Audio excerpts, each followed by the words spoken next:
হবে, ডাকার মতো ডাকতে হবে। অনেকে আছে মন্দিরে গিয়ে প্রভুর কাছে দাঁড়িয়ে বলে, প্রভু আমার সন্তান যেন বড় হয়ে ইঞ্জিনিয়ার হতে পারে। কেউ বলছে, প্রভু আমি অন্য কিছু চাই না, আমার খোকা যেন বড় হয়ে ডাক্তার হতে পারে। কেউ বলছে, প্রভু আমার ছেলে যেন বড় হয়ে স্কুলের টিচার হতে পারে।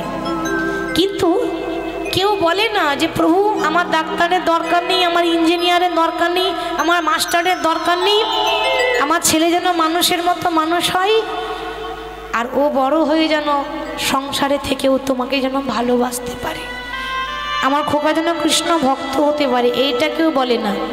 কেন? ডাক্তারের সবার দরকার, ইঞ্জিনিয়ারের সবার দরকার, কিন্তু ভক্তের দরকার নেই। আমরা জানি না বাবা, কারোর বংশে যদি একটা ছেলে বা একটা মেয়ে যদি কৃষ্ণ নাম ভালোবাসে, তার 14 পুরুষ উদ্ধার হয়। 14 পুরুষ, 7 পুরুষ নয়, 14 পুরুষ উদ্ধার হয়ে যাবে ওই একজনের জন্য বাবা। ওই একটা সন্তানের জন্য 14 পুরুষ উদ্ধার হয়। তার প্রমাণ কিন্তু আছে রামায়ণে, তার প্রমাণ কিন্তু রামায়ণে বর্ণনা করা যায়। কি প্রমাণ? একটা বাস্তব প্রমাণ। যখন রাম রাবণের যুদ্ধ হয়েছিল মা, যুদ্ধটা কার জন্য হয়েছিল? দেখুন, এইটাই প্রমাণ যে একটা ভক্তের জন্য তার বংশ কি করে উদ্ধার হয়, এটাই প্রমাণ। রাম রাবণের যখন যুদ্ধ হয়, যুদ্ধটা কার জন্য হয়েছিল? মা সীতার জন্য, ঠিক তো বাবা? রাবণ যদি সীতাকে ফিরিয়ে দিত তাহলে এই যুদ্ধটা হতো না, মারামারি কাটাকাটি হতো না। তো রাবণের পক্ষ থেকে আজ পর্যন্ত যুদ্ধ করতে রামের সঙ্গে যারা যায়, তারা আর কেউ ফিরে এলো না। যে একবার ঘর থেকে বেরিয়ে গেল রামের সঙ্গে লড়াই করব বলে, সে রামের চরণেই উদ্ধার হয়ে গেল। বাবা, রাবণের সবথেকে ছোট ভাই কি নাম ছিল মা? বিভীষণ। বা বিভীষণ কার পক্ষে ছিল? রাবণের পক্ষে না রামের পক্ষে? রামের পক্ষে। আমরা কথাই কথাই বলি না, আরে ঘরের শত্রু বিভীষণ। কথাটা ভুল। কেন ভুল? কথাটা বলছি বটে, কিন্তু কথাটা মিলে না। কেন জানেন? আমরা ওই বিভীষণের মতো বিভীষণ হতে পারিনি। আমরা এমন বিভীষণ যে ঘরের ক্ষতি করি, ঠিক তো? কিন্তু ওই বিভীষণ মা ভুলেও বলবেন না ঘরের ক্ষতি করেনি। ওই বিভীষণ নিজের দাদার কুল উদ্ধার করার জন্য অধর্মের রাস্তা ছেড়ে ধর্মের রাস্তা ধরেছিল, যেন আমার দাদা রাবণ যেন উদ্ধার হতে পারে। তো বিভীষণ আছে রামের পক্ষে। ঘটনাটা কত সুন্দর দেখুন, কত ভক্তি ভরে আজকে রাবণের চরিত্রটা দেখুন। রাবণ যখন দেখছি আজ আর কেউ নেই, আমি একা, কেউ যেন দেখতে না পায়, কেউ যেন শুনতে না পায়, আসতে ঘরের দরজা বন্ধ করে রাবণ বসে বসে কাঁদছে।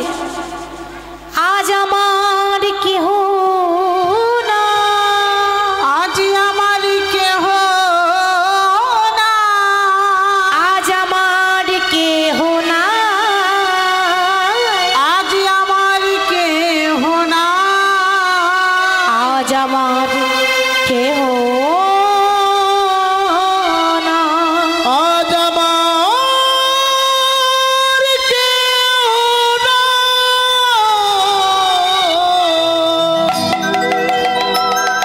ঘরের ভেতরে দরজা বন্ধ করে রাবণ বসে বসে কাঁদছে। প্রভু, এ জগতে সবাই বলে আমি নাকি রামকে ভালোবাসি না, আমি নাকি বড় পাষাণ, আমি নাকি নিষ্ঠুর, আমি নাকি ভালো নই। এটা আমাকে সবাই বলে। যে যা খুশি আমার নিন্দা করে, যে যা বলছে বলুক। তুমি তো জানো যে আমি তোমাকে কতটা ভালোবাসি। আর রাবণ যখন কাঁদছে না বাবা, ঠিক রাবণের কান্নাটা একজন শুনতে পেল। সে কে মা? রাবণের বংশের শেষ সম্বল একজন, আর কেউ নয়, রাবণের ভাইপো। বয়স হচ্ছে 5 বছর, নাম হলো তরুণী। এই তরুণী হঠাৎ দেখছে বাবা কে যেন ঘরের ভেতরে কাঁদছে। কে কাঁদে?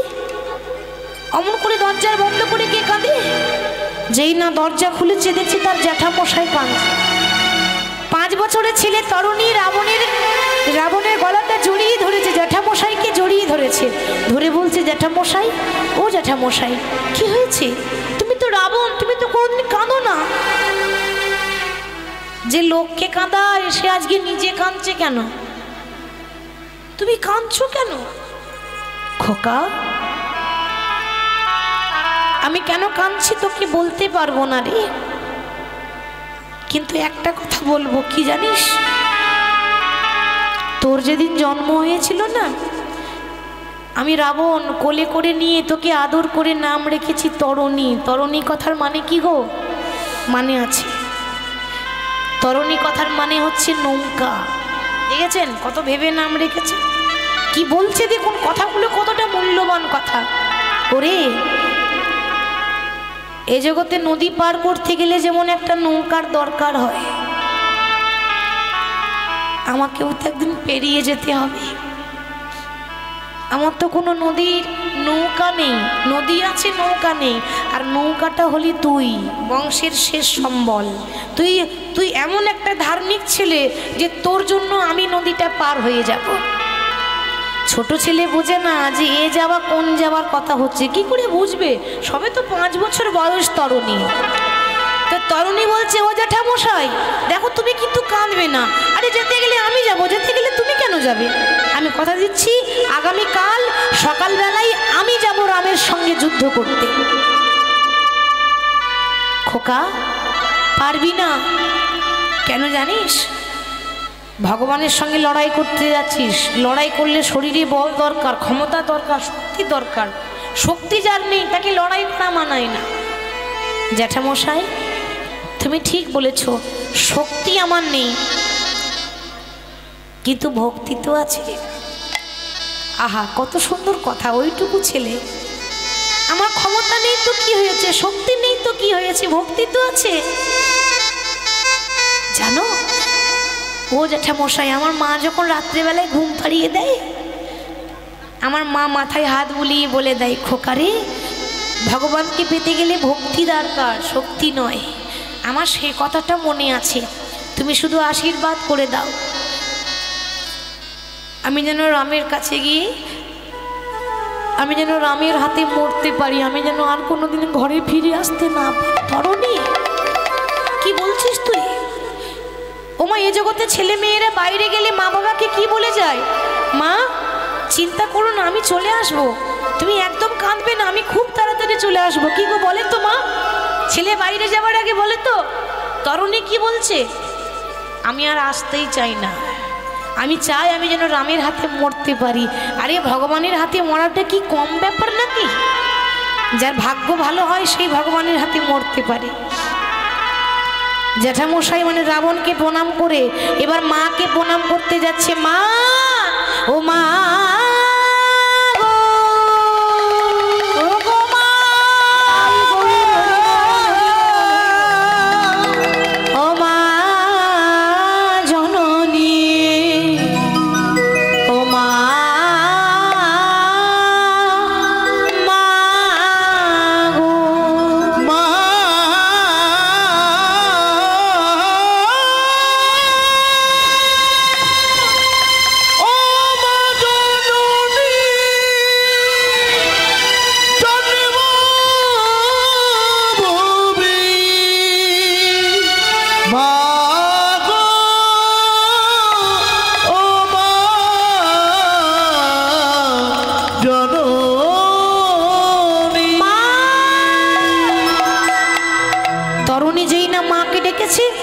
তরুণীর মায়ের নাম ছিল মা সরমা দেবী।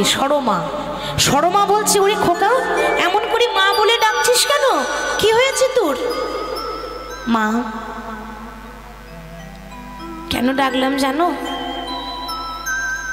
আর হয়তো কোনোদিনও ডাকতে পাবো না, আজকে শেষ ডাক।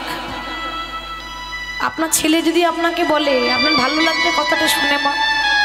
আপনার খোকা যদি আপনাকে বলে, মা আর কোনোদিন তোমাকে মা বলে ডাকতে পাবো না, আজকে শেষ ডাক, এ কথাটা কি আনন্দের কথা? কি হয়েছে তোর?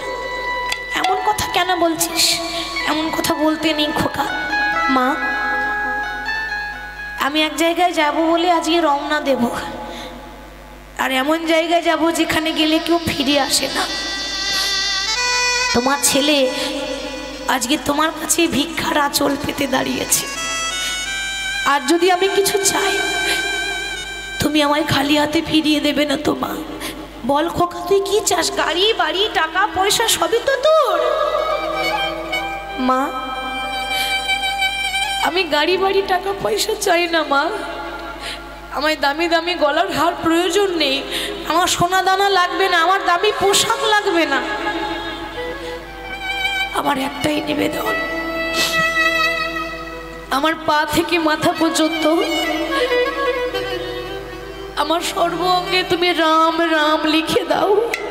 কেন রে রাম নাম লিখবো কেন? কজনের ভাগ্য হয় যে মরার আগে রাম নাম লিখে মরতে পারে? কজনের ভাগ্যে জোটে যে মরার আগে ভগবানের নাম বলে মরতে পারে? আমার ভাগ্য ভালো, আমি মরবো ভালো করে সেজে যাব, গয়নাগাটি দিয়ে সেজে নয়, রাম নামের অলংকার পরে যাব। মা, কোনো মা পারবে না। সরমা দেবী বুকে পাথর চাপা দিয়ে, একমাত্র ছেলে, জানে আমার ছেলে গেলে আর ফিরবে না, জেনেও কিন্তু ছেলের পা থেকে মাথা পর্যন্ত রাম রাম রাম রাম লিখে দিল। কিন্তু একটা কথা আছে না মা, আপনি যতই রক্ষা করুন, বিধির বিধান খণ্ডন করতে ভগবানও পারবে না। একটা কথা মনে রাখবেন, যার যেমনভাবে মৃত্যু লেখা আছে তার সেইভাবে মৃত্যু হবে, কেউ আটকাতে পারবে না। তার মৃত্যুই সেভাবে আছে, কারোর কিছু করার নেই। মা ছেলের পা থেকে মাথা পর্যন্ত রাম রাম লিখে দিল, কিন্তু দেখুন সব জায়গায় লেখা হলো কিন্তু গলায় লিখতে ভুলে গেল। কেন? ওইটাই তার বিধাতার লেখা, ওইটাই বিধির বিধান, মানে গলাটা বাদ পড়ে গেল। আর ছেলে মাকে প্রণাম করে বলছে, মা আসি, আর কোনোদিন ফিরে আসবো না, এই আমার শেষ যাত্রা। ও মা, আর কোনো দিন হয়তো হবে না আর দেখা, আর কোনো দিন হয়তো হবে না আর দেখা। কত দুঃখ দিয়ে বলছে, আর কোনোদিন আর দেখা হবে না। বিদায় রজনী ক্ষমা চায়। মা, আজ থেকে এদেশে আমার কেহ নাই, চলে যায় এদেশে আমার কেহ নাই। আর কোনো দিন হয়তো হবে না আর দেখা, আর কোনো দিন হয়তো হবে না আর দেখা। বিদায় রজনী ক্ষমা চাই, এদেশে আমার বিদায়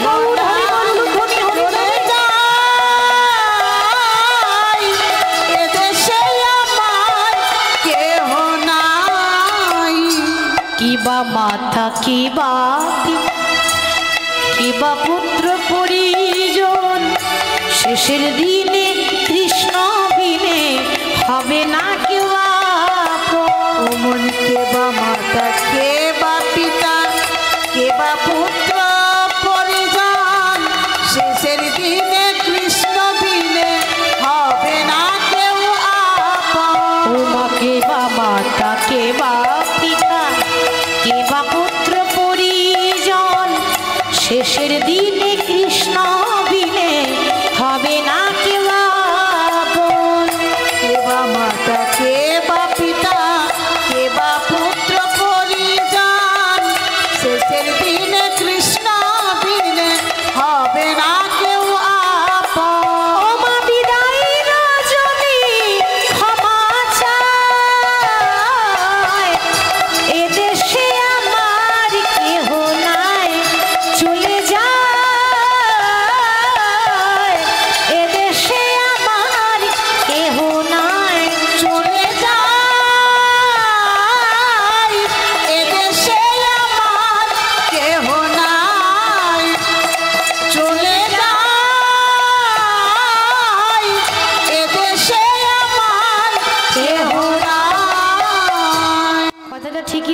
দেশে আমার কেউ নাই, কারণ আমি যে দেশে যাচ্ছি ওটাকে বলে না ফেরার দেশ, তাই না মা? যা আছে ওখানে, এই দেশে আমার কেউ নাই। মাকে প্রণাম করে, এর পরের ঘটনা দেখুন, মাকে প্রণাম করে যাচ্ছে, কেন মরবে তা আবার মাকে প্রণাম করে যাচ্ছে, আমি যেন মরতে পারি। ওইটুকু ছেলে কত ভক্তি। মা আশীর্বাদ করে দিল, খোকা তুই যে মনের ইচ্ছা নিয়ে যাচ্ছিস, আমি মা হয়ে আশীর্বাদ করলাম তোর ইচ্ছা যেন পূর্ণ হয়ে যায়। মায়ের আশীর্বাদ বিফলে যাবে না। মাকে প্রণাম করে রামের সামনে গিয়ে তীর ধনুক নিয়ে দাঁড়িয়েছে যুদ্ধ করব বলে। রাম দেখছে আর হাসছে, আহারে কেমন ভক্ত, আমার সঙ্গে লড়াই করতে এসেছে, অথচ আমারই নাম সর্ব অঙ্গে লিখেছে। দেখে আপনি ভক্ত বলবেন না আমার শত্রু বলবেন? ও বাইরের থেকে শত্রুতা ভাব, কিন্তু অন্তরে অন্তরে আমাকে ভালোবাসে। কিছু করার নেই, ওর মৃত্যুটা আমার হাতেই লেখা আছে। কিন্তু ওকে বধ করার আগে আমি ওর বাবাকে পরীক্ষা করে দেখবো যে ও আমাকে বেশি ভালোবাসে না নিজের ছেলেকে ভালোবাসে। সে কে? সে হলো রামের ভাই, হরি বল, রাবণের ছোট ভাই বিভীষণ। তো রাবণের ছোট ভাই বিভীষণ, ওই বিভীষণেরই ছেলে তরণী, তাহলে সেই সম্পর্কে হচ্ছে রাবণের ভাইপো। ভাইয়ের ছেলে মানে ভাইপো হচ্ছে তো। তো এখন বিভীষণকে ডেকেছে, বিভীষণ আগে প্রভু তুমি আমায় ডেকেছো? হ্যাঁ আমি তোমায় ডেকেছি, এদিকে এসো। একটা প্রশ্নের উত্তর দেবে? বলো প্রভু কি প্রশ্ন? একটা ছেলে এসেছে জানো, আমি তাকে চিনি না। ভগবান দেখছেন কেমন ছলনা করছে।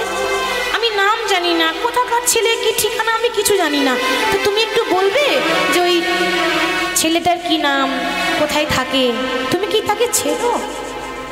আর যেই না বলেছে তুমি কি তাকে চেনো, বিভীষণ দূর থেকে তাকিয়েছে, মনে মনে চিন্তা করছে, হাই রে এত বড় রাজ্যে এত বড় বড় যোদ্ধা থাকতে আমার দাদা আর কাউকে পেল না, আমার 7 নয় 5 নয় একটা আদরের ধন তরুণীকে পাঠিয়ে দিয়েছে যুদ্ধ করতে। কিন্তু আমি জীবনে মিথ্যা বলিনি, আজকেও মিথ্যা বলবো না, কিন্তু সত্যিটাও বলবো না। দেখুন মিথ্যা বলবো না কিন্তু সত্যি বলবো না। কি বলছে দেখুন, বলছে প্রভু তুমি যাকে দেখছো না ওর নাম হলো তরণী, ও হচ্ছে রাবণের ভাইপো। হরে কৃষ্ণ। মায়েরা আমার ছেলে বলল না, ঘুরিয়ে বলছে ও রাবণের ভাইপো। ও তাহলে তুমি তাকে চেনো? বেশ বেশ, তাহলে এটাও বলে দাও যে ওর কোন জায়গায় আঘাত করলে ছেলেটা মরবে, আমি জায়গা খুঁজে পাচ্ছি না। সর্ব অঙ্গে রাম নাম লেখা, আমি ওর কথায় কোন জায়গাটা আমি বাণ নিক্ষেপ করব বলতে পারো? বিভীষণ মনে মনে বলছে, হাই রে এরকম এরকম দিন যেন কোনো বাবার জীবনে না আসে। এই জগতে প্রত্যেকটা বাবা চায় প্রভু তুমি আমাকে নিয়ে নাও, তুমি আমাকে মেরে দাও, আমার ছেলে মেয়েরা যেন ভালো থাকে। এ কেমন বাবা যে এত ধৈর্য, কিছুতেই বলছে না যে আমার ছেলে, এত পরীক্ষা, এত কঠিন পরীক্ষা কোনো বাবা দিতে পারেনি। ইতিহাস সাক্ষী আছে বিভীষণ দিয়েছিল। প্রভু আর কত কষ্ট দেবে, আর কত কাঁদাবে, তাকিয়ে দেখো ওর সর্বাঙ্গে রাম নাম লেখা আছে কিন্তু ওর গলাটা বাদ পড়ে আছে। তুমি জানতে চাইছিলে না যে ওর কোন জায়গায় আঘাত করবো? ওর গলায় মারো, ওর গলায় যদি তুমি বান ছুঁড়ে দাও ছেলেটার সঙ্গে সঙ্গে মারা যাবে। বাবা হয়ে জায়গা দেখিয়ে দিল, আর গলাতে রাম নাম লেখা নেই, মা ভুলে গেছে লিখতে।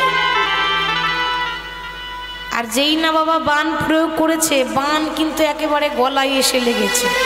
5 বছরের ছেলে, যেই না বান গলায় এসে লেগেছে, একদিকে মুন্ড কেটে পড়ে গেল, একদিকে দেহ কেটে পড়ে গেল, রক্ততে বন্যা হয়ে যাচ্ছে। মুন্ডটা কেটে পড়ে গেল, ধরটা দেহটা ছটফট ছটফট করছে, কিন্তু এখনো পর্যন্ত রাম নাম ছাড়ছে না, রাম নাম বন্ধ হচ্ছে না। কাটা মুন্ড রামে নামে বলে গো,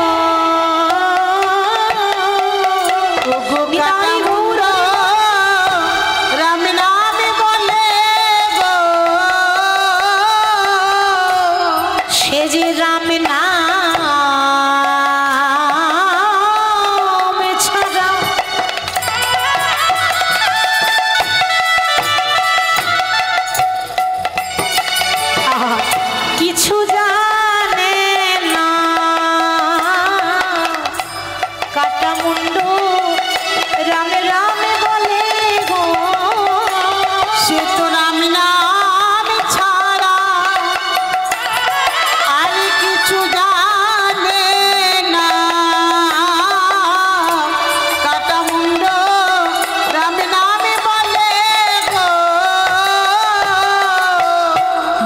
কেটে পড়ে গেল।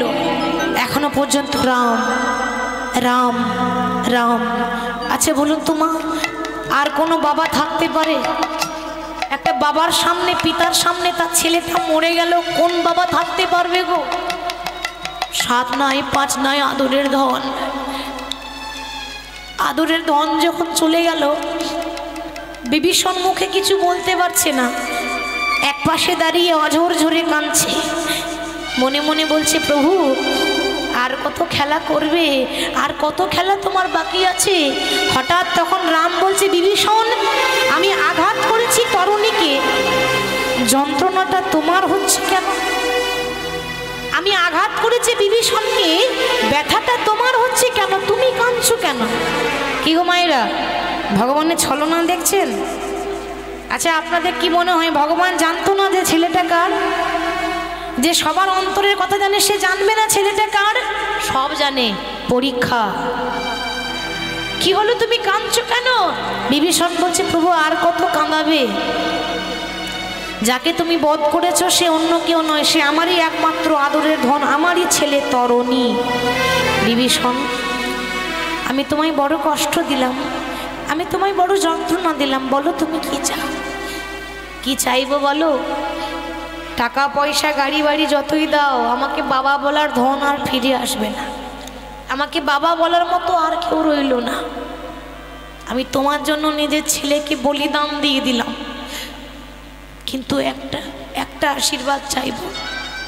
এ জন্মে তো হলো না, পর জনম বলে যদি কোনো জনম থাকে আশীর্বাদ করো, পর জন্মে যেন আবার আমার সন্তানের জন্ম হয়, আমার সন্তান হোক বা না হোক ওর জন্য আবার জন্ম হয়, জন্ম নিয়ে ও যেন তোমার চরণের দাস হতে পারে। তথাস্তু। এই জন্মে হলো না, এই জন্মে আমি রাম, এরপরেই আসবে দাপর যুগ, আমি হব দাপর যুগে বৃন্দাবনের কৃষ্ণ, আর তোমার ছেলে তরণী হবে বৃন্দাবনের সব থেকে প্রিয় বন্ধুর মধ্যে আমার একটা প্রিয় বন্ধু হবে, নাম হবে সুবল সখা। সুবল ভগবানের প্রিয় বন্ধু সুবল, সুবলকে ওই তরণী। তাহলে বলছে দেখুন, জন্ম হোক যেথা সেথা, কর্ম ভালো চাই। ওইটুকুনি ছেলে যা করলো সবার দ্বারা সম্ভব নয়। কেন? যার হয় তার নয়ই হয়, আর যার হয় না তার 90ও হবে না, হবার হলে অল্প বয়সী হয়ে যায়। তাহলে সেরকম আজকে ঘটনাটা ভোজদেব গোস্বামী বামাদেবীকে শোনাচ্ছে যে বামা, যে ভগবানকে পাই তার লক্ষণ ছোট থেকেই দেখা যায়। ওই যেমন রামায়ণের তরণী ছিল, আমার খোকা জয়দেব গোস্বামী ওইরকম ভক্ত হয়েছে, দেখো না গো। আর এই জয়দেবকে নিয়ে মানুষ করতে করতে জয়দেবের বয়স হয়ে গেল 4 বছর। যেই না 4 বছর বয়স হয়েছে, ও মা, অমনি জয়দেবের মায়ের হয়েছে একটা কঠিন রোগ। ওই যে জয়দেব গোস্বামী জন্ম হলো যে ভক্তের, তার মায়ের হয়েছে একটা রোগ। কি রোগ? যক্ষা রোগ। যক্ষা মানে জানেন তো? যক্ষা মানে হচ্ছে টিবি রোগ। তখনকার সময়ে টিবি রোগের ওষুধ ছিল না, এখন ওষুধ আছে, রোগ হলেই চিকিৎসা করালে ভালো হয়ে যায়। তখন তো এত কিছু ছিল না, ওষুধপত্র ছিল না। তো জয়দেব গোস্বামী এখনো 5 বছর বয়স হয়নি, 4 বছরের শিশু, পাড়ায় খেলতে গেছে ছোট ছোট শিশুদের সঙ্গে, আর তার মা বিছানায় পড়ে আছে, মুখ দিয়ে রক্ত উঠছে, মুখ দিয়ে রক্ত উঠছে, মনে মনে বলছে প্রভু এতদিন পরে সন্তান তো দিলে, কিন্তু সন্তানকে মানুষ করার মতো সময়টুকু আমায় দিলে না, আর কত খেলা করবে দয়াল, আর কত পরীক্ষা নেবে আমার। হঠাৎ স্বামীকে ডাক দিয়েছে, স্বামী। বামা, কি হয়েছে তোমার? তুমি আমায় ডাকছো কেন? বলো তোমার কিছু প্রয়োজন আছে, বলো আমি এনে দিচ্ছি, তোমার যা লাগবে বলো। স্বামী, আমি কিচ্ছু চাই না, আমার হাতে হাত দিয়ে প্রতিজ্ঞা করো। দেখুন কি বলছে, আমার হাতে হাত দিয়ে কথা দাও, আমি যদি মারা যাই, আমার যদি হঠাৎ করে কিছু হয়ে যায়, তুমি দ্বিতীয় সংসার করবে না। ভামা, কি বলছো তুমি? হ্যাঁ, তুমি যদি বিবাহ করো তোমার জীবন কেটে যাবে, কিন্তু আমার ছোট্ট ছেলে অনাথ হয়ে যাবে গো। ওর কথা একবার চিন্তা করো, তুমি যেন দ্বিতীয় সংসার করো না। আর আমার আর একটা ইচ্ছা আছে, ওগো, আমি যেদিন